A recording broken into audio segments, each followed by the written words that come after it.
Today we talk about what Chipotle burritos can teach us about disappointing IVF cycles. I'm Dr. Mark Amols, and this is Taco Bout Fertility Tuesday.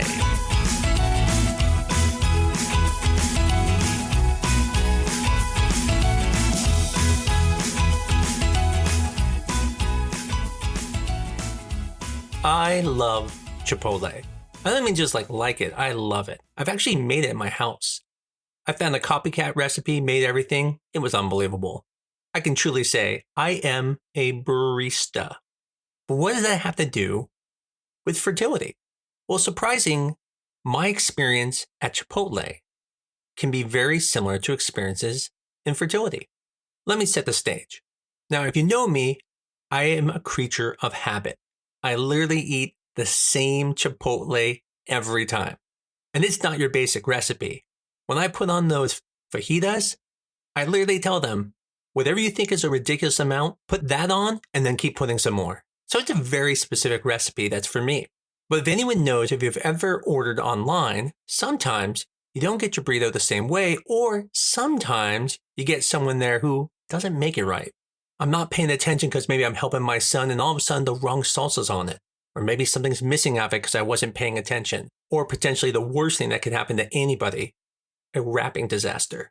Now, joking aside, obviously, it's not the end of the world. I mean, technically not, because my burrito was ruined. But the thing is, I noticed that the burrito was made wrong. And so next time I go back to Chipotle, I'm not going to change my entire order and go, well, that didn't work last time. No, because I recognized that it was not the burrito that was bad, but the way the burrito was made. And today we're going to talk about that when it comes to IVF cycles or IUIs or other treatments. We tend to look at the outcome, meaning how did the burrito taste? But we have to also look at how did we get there? And if some of those things were bad, we can't look at the whole experience as bad, but we have to realize that parts of it were bad, and that's what we need to fix. And in that way, we have a better chance of improving it again. Let me give you an example. I had a patient the other day who went through IVF. And in her IVF cycle, we went and did standard insemination. It was the right choice. The sperm was good. Everything looked fine. Now, standard insemination is when we put the sperm on top of the eggs. We don't inject them in. And unfortunately, almost none of her eggs fertilized. We were down to maybe 1 or 2 embryos out of something like 16 eggs. And that led us to just 1 embryo. And more to the story, that embryo ended up being a day 7 embryo that was frozen as a blastocyst and then later transferred and unfortunately did not work. Now, it would be easy to look at that and think, we need to change everything because that didn't work.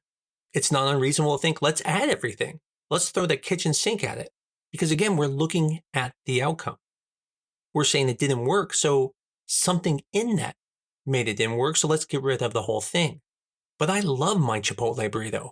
I am not going to give that up when something outside affected it and it wasn't the actual burrito that I usually get. And the same principle here is we have to look at that cycle and go, what was different? Where was the step that things went wrong? Now, sometimes we don't know the future steps, right? Let's say we do ICSI, we fertilize them, and then we find another problem. That can happen. And that's difficult because if you fix something and it still goes bad, then you're going to feel like, oh, why didn't we do everything? But the problem with doing everything is that then you don't know what worked. The point is, the reaction is completely understandable, but it's not always the best reaction. What's more important is to look at the cycle and go, what went wrong? And if we look at each part, looking at the priming, looking at the stimulation, looking at the culturing, the fertilization, all of these steps matter. So let's break down that cycle and talk about it for a little bit more. So what is the point of the priming? Well, the priming is to get the ovaries ready for stimulation. We want to synchronize them and upregulate receptors. So we look and go, well, did that work?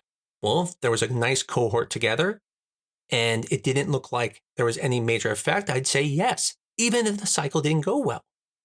So then we look at the stimulation. Did we make the number of eggs that we anticipated? So for example, if there were 16 follicles at the beginning and 16 follicles grew, then I would say that's a success. Now, obviously, if there were 8 or 9 other follicles that were behind it and didn't grow, I would say that's not a success. And then I would want to change that protocol. I would want to affect specifically the stimulation. But if someone only had 8 eggs and 8 eggs grow, but let's say a cycle before they had 16 follicles, and they say, well, I only made half the number. Well, that's true. But you didn't make half the number because of the protocol.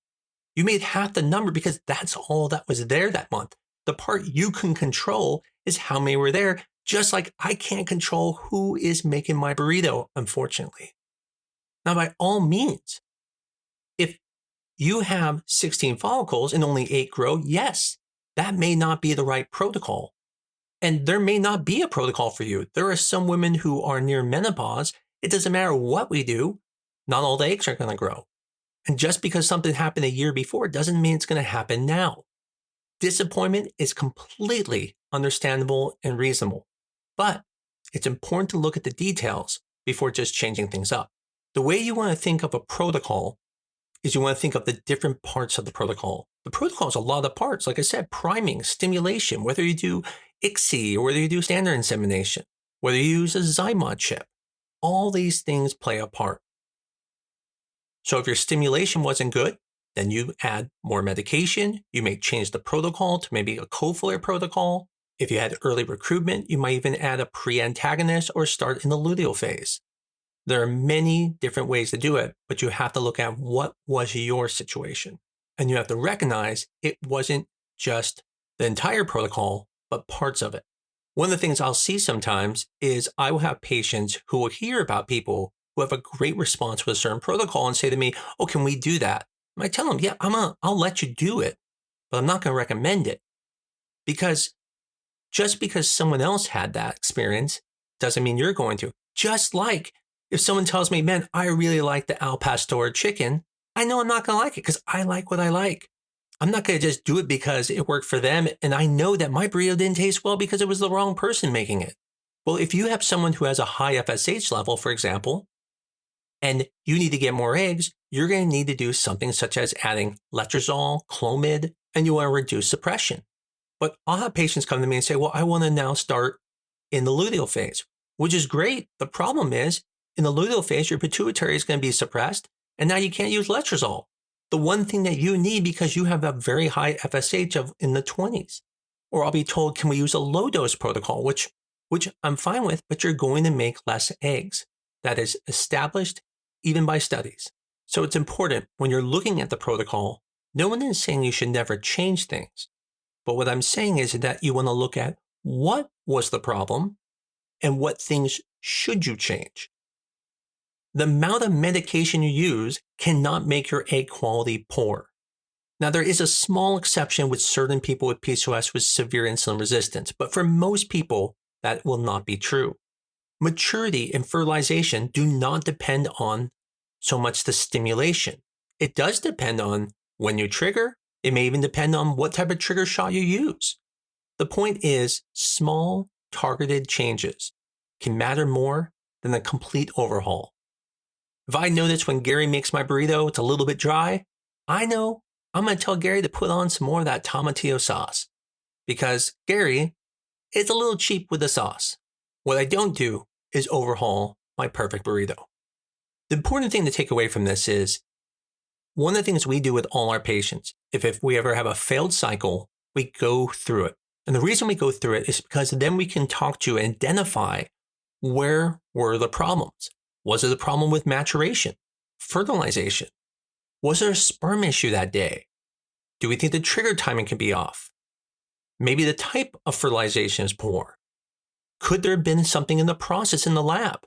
For example, maybe last time you did IVF and this time you did IVC and you're not a good candidate for IVC. And sometimes it's just a true outlier case.